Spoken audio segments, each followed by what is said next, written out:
Let's jump into this first story we've got from the Jerusalem Post. Russian strikes hits German diplomatic office in Kiev. Report. The German embassy in Kiev was hit by Russian airstrikes on Monday.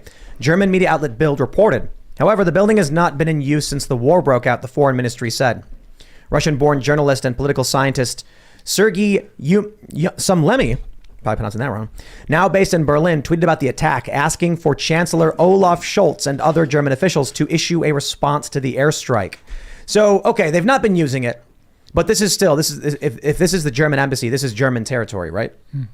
So what does this mean? Does this mean that Germany is now going to use this as some kind of casus belli, declare war, or is it meaningless? Well, specifically, it was their visa office, and it looked like a lot of these strikes weren't for their intended targets. There was one inside of a playground when Russia, of course, was making a speech saying that this was specific strategic attacks against the infrastructure of Ukraine.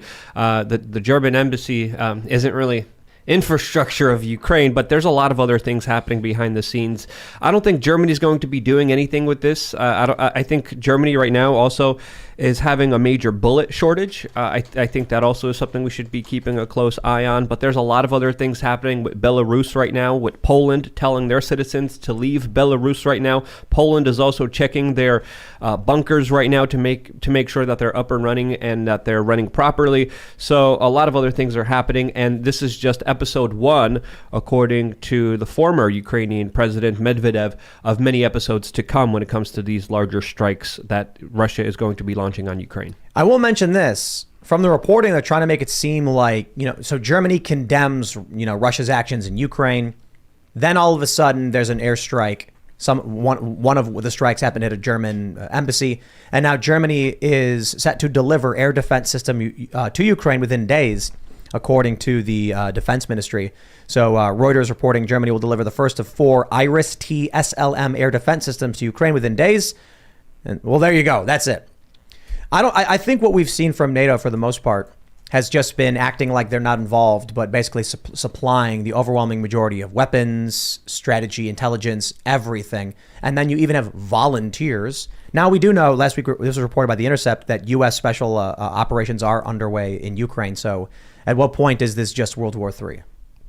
Well, there's a big concern that the escalation will continue, and it's kind of odd, but the worse it gets for Putin, the worse it really gets for U.S. security, because he's losing the war, clearly, doing poorly. Prospects aren't good for him, so he's a desperate dictator, and he doesn't want to get killed off, knocked out of power, so he's got to change the situation. And to do that, he's got to do one of a couple things. He could use nuclear weapons in the Ukraine. I don't think it would escalate. I think it would destroy a lot of Ukrainian forces. But there is a risk that, it could go to not just using them on the battlefield, but using them near the border where the supplies are coming in from Poland and Germany and U.S. equipment coming in. That gets close to NATO territory and risks that we might get involved. But more likely, and I think more threatening for the United States, is Putin. If he gets into any nuclear exchange with the U.S., he loses from that. We would severely hurt him. We'd of course be massively damaged, but it would hurt Russia tremendously. So I think he's more likely to do something like release a virus clandestinely in the United States and West Europe, something that's not like COVID, but something like human-to-human transmissible avian flu, 60% lethal, highly transmissible. Yeah. And at that point, 60%? That's a lot. Avian flu, if a human gets avian flu, it's not directly transmissible now, but they have your tax dollars were used in gain-of-function research to develop human-to-human transmissible, mammal-to-mammal transmissible versions of avian flu, which is 60% lethal to humans.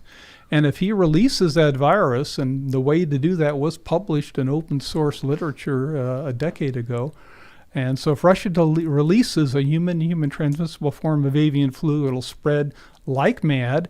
And at that point, who cares about Ukraine? We're trying to stay alive over here. It would be an absolute collapse situation in the United States.